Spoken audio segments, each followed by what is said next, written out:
मोदी सरकार क्या दावा कर रही है कि अग्निपथ योजना में 4 में से 3 लोग जो बेरोजगार हो जाएंगे उन 3 लोगों को हम सरकारी नौकरियां दे देंगे।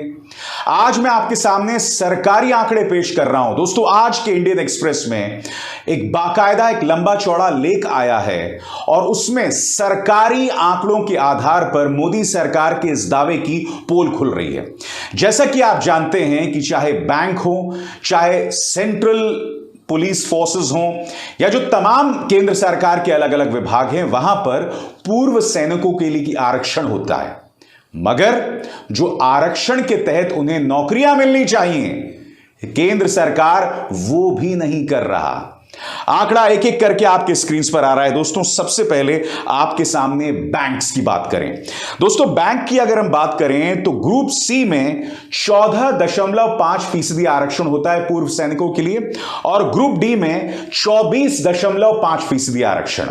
मगर आप जानते हैं डायरेक्टरेट ऑफ जनरल रीसेटलमेंट के आंकड़ों के मुताबिक जहां ग्रुप सी में 14.5% आरक्षण है और ग्रुप डी में 24.5% आरक्षण, मगर मिल कितना आरक्षण रहा है पूर्व सैनिकों के लिए आपके स्क्रीन पर।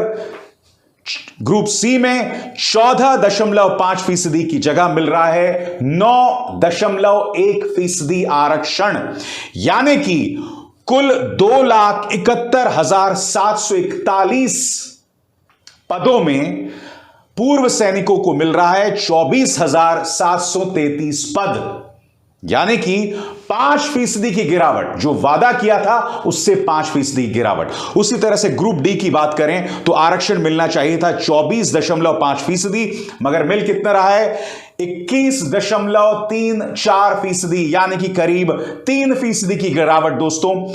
कुल जो पद हैं कितने हैं बैंक के ग्रुप डी में? कुल पद हैं 1,07,009, मगर इनमें से कितने पद हैं सेना के पूर्व सैनिकों के? वो है 22,839, यानी कि बैंकों में जो वादा केंद्र सरकार ने किया था वो वादा वो नहीं निभा रही है। अब हम बात करते हैं सीएपीएफ की। सीएपीएफ यानी कि सेंट्रली एडमिनिस्ट्रेड पुलिस फोर्सेस। जी हां, यहां मैं आपके सामने पेश करूंगा group A, group B, group C और ग्रुप डी। ग्रुप ए में मिलता है 10% आरक्षण, ग्रुप बी में मिलता है 10% आरक्षण, ग्रुप सी की बात करें तो 10% आरक्षण और उसी तरह से ग्रुप डी में 20% आरक्षण। मगर क्या आप जानते हैं यहां हालत बहुत खराब है। जहां पूर्व सैनिकों को 10% आरक्षण मिलना चाहिए उन्हें मिलता है सिर्फ 2.2%, यानी कि 80% की गिरावट।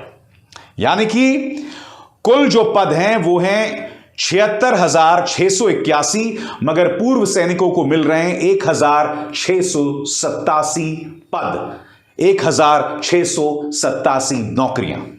अब बात करते हैं ग्रुप बी की। यहां पर 10% आरक्षण है पूर्व सैनिकों के लिए, मगर मिल रहा है 0.87%, यानी कि 90% की गिरावट दोस्तों। मिलना चाहिए 10% आरक्षण, मगर मिल रहा है 0.87%। कुल कितने पद हैं दोस्तों? 61,650 पद, मगर मिल कितने रहे हैं? 539 नौकरियां। है ना अजीबोगरीब बात। अब बात करते हैं ग्रुप सी की दोस्तों। यहां पर भी पूर्व सैनिकों को मिलना चाहिए 10% आरक्षण, मगर मिल कितना रहा है? मिल रहा है और भी बदतर 0.47% आरक्षण। कितने दुख की बात है ना दोस्तों, कितने बड़े बड़े ये वादे करते हैं और ये हालत है सीएपीएफ की। मैं आपसे पूछना चाहता हूं, आपके सामने सरकार के आंकड़ों की पोल खोल रहे हैं आप पहले अपना काम तो कीजिए। जो वादे आपने इतिहास में किए थे उन्हें तो पूरा कीजिए। जब आप इतिहास के वादों को पूरा नहीं करेंगे, पहले दिए गए वादों को पूरा नहीं करेंगे, तो भविष्य की बातों पर कौन एतबार करेगा?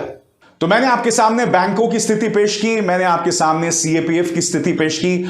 अब मैं आपके सामने पेश करने वाला हूं सीपीएसयू की स्थिति और साथ ही केंद्र सरकार के जो अलग विभाग हैं। अगर सीपीएसयू की बात करें दोस्तों तो यहां पर ग्रुप सी में मिलता है 14.5% आरक्षण पूर्व सैनिकों को और ग्रुप डी में मिलता है 24.5% आरक्षण पूर्व सैनिकों को। मगर मिल कितना रहा है? मिल रहा है 1.15%। देख रहे हैं आप साहब, मिलना चाहिए था 14.5% आरक्षण, मिल कितना रहा है? 1.15%। यानी कि कुल नौकरियां हैं 2,72,848 और मिल रही हैं 3,138 नौकरियां। उसी तरह से अगर हम सीपीएसयू के ग्रुप डी में आए तो यहां कितना आरक्षण मिलता है पूर्व सैनिकों को? यहां आरक्षण मिलता है 24.5% आरक्षण। मगर हकीकतन कितना आरक्षण मिल रहा है? आपकी स्क्रीन पर हकीकतन मिल रहा है 0.3%। यानी कि कितनी लंबी चौड़ी गिरावट, इतनी बड़ी गिरावट। कुल पद कितने हैं दोस्तों? 1,34,733 पद और उनमें से पूर्व सैनिकों को मिल रहे हैं 404 नौकरियां। अब मैं आपके सामने बात करने वाला हूं केंद्र सरकार के अलग अलग विभागों की। इसके अंतर्गत मैं आपके सामने ग्रुप सी और ग्रुप डी की स्थिति पेश करने वाला हूं। ग्रुप सी में इन्हें मिलता है 10% आरक्षण, मगर मिल कितना रहा है? 1.29%।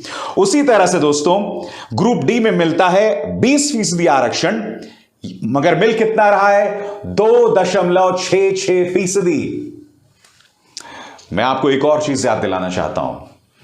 आपकी स्क्रीन पर यह मध्य प्रदेश के मुख्यमंत्री शिवराज सिंह चौहान 1999 से पूर्व सैनिकों को मध्य प्रदेश के अंदर 10% आरक्षण मिल रहा था, मगर कुछ अरसे से इन्होंने इस पर पाबंदी लगा दी है और पूर्व सैनिक इस बात को लेकर वहां प्रदर्शन कर रहे हैं। मैं फिर आपसे सवाल पूछना चाहता हूं, बड़ी बड़ी बातें करना बहुत आसान है, हकीकत से सामना करना बहुत मुश्किल है। बहरहाल आज जैसा कि आप जानते हैं उन्होंने भारत बंद भी बुलाया और उसको लेकर देश के कई जगह जो हैं जबरदस्त जाम से जूझ रहे थे। एनडीटीवी की आप खबर देख सकते हैं, कई जगहों पर दोस्तों जाम लगे हुए थे, चाहे नोएडा हो, गुरुग्राम हो, दिल्ली हो। एक तरह से कहा जा सकता है दिल्ली एनसीआर का जो पूरा इलाका है उससे खासा प्रभावित था। और मैं आपको बता सकता हूं एपी सेंटर में इस मैप पर हरियाणा, उत्तर प्रदेश, बिहार, इन तमाम जगहों पर इसका अच्छा खासा असर दिखाई दिया। मैं एक बात स्पष्ट कर दूं जो हर बार मैं कहता रहा हूं, मैं किसी भी सूरत में हिंसा का समर्थन नहीं करता हूं और आंदोलनकारी छात्रों को हिंसा नहीं करना चाहिए।